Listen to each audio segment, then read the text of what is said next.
Over the next few days, prominent scholars of the African American religious tradition from several different disciplines, theologians, church historians, ethicists, professors of Hebrew Bible, homiletics, hermeneutics, and historians of religions, those scholars will join in with sociologists, political analysts, local church pastors, and denominational officials to examine the African American religious experience and its historical, theological, and political context.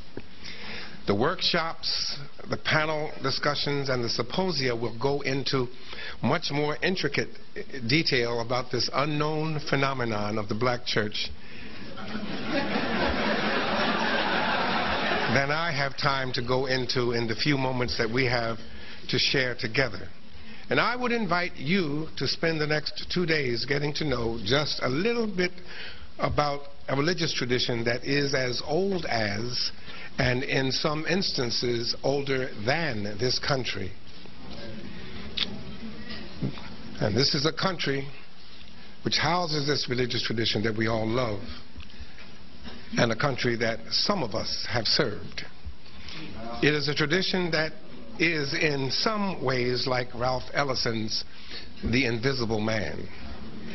It has been right here in our midst and on our shores since the 1600s, but it was, has been, and in far too many instances still is invisible to the dominant culture in terms of its rich history, its incredible legacy, and its multiple meanings.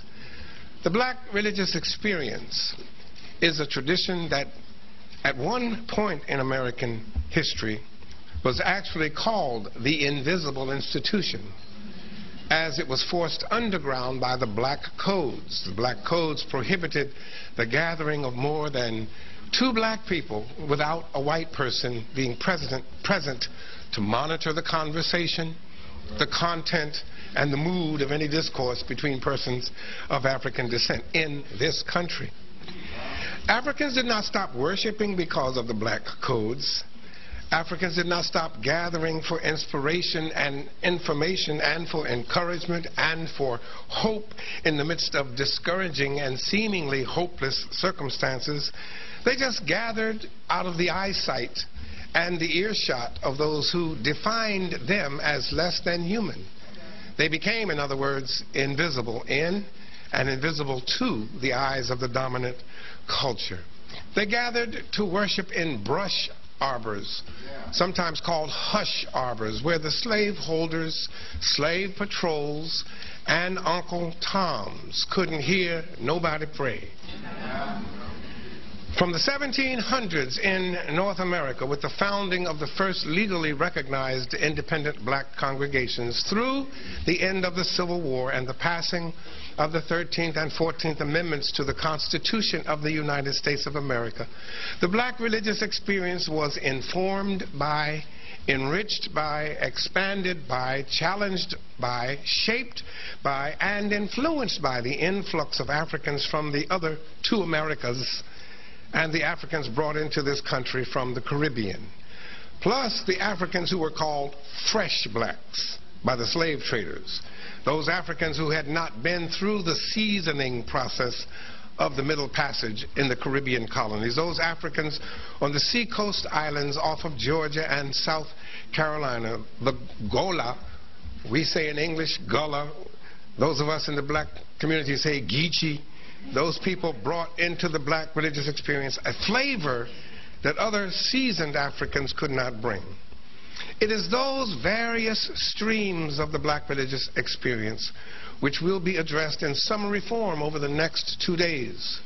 Streams which require full courses at the university and graduate school level and cannot be fully addressed in a 2-day symposium, and streams which tragically remain invisible in a dominant culture which knows nothing about those whom Langston Hughes calls the darker brother and sister. It is all of those streams that make up this multi-layered and rich tapestry of the black religious experience. And I stand before you to open up this two-day symposium with the hope that this most recent attack on the black church, it is not an attack on Jeremiah Wright, it is an attack on the black church.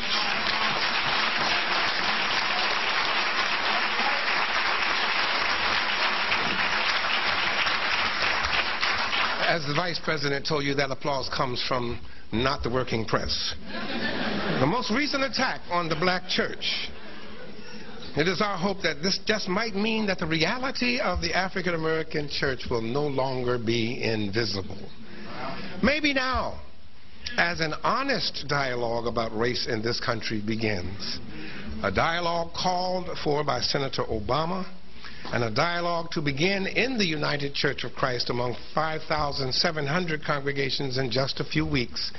Maybe now, as that dialogue begins, the religious tradition that has kept hope alive for people struggling to survive in countless hopeless situations, maybe that religious tradition will be understood, celebrated, and even embraced by a nation that seems not to have noticed why 11 o'clock on Sunday morning has been called the most segregated hour in America. We have known since 1787 that it is the most segregated hour. Maybe now we can begin to understand why it is the most segregated hour. And maybe now we can begin to take steps to move the black religious tradition from the status of invisible to the status of invaluable. Not just for some black people in this country, but for all the people in this country. Maybe this dialogue on race, an honest dialogue that does not engage in denial or superficial platitudes, maybe this dialogue on race can move the people of faith in this country from various stages of alienation and marginalization to the exciting possibility of reconciliation.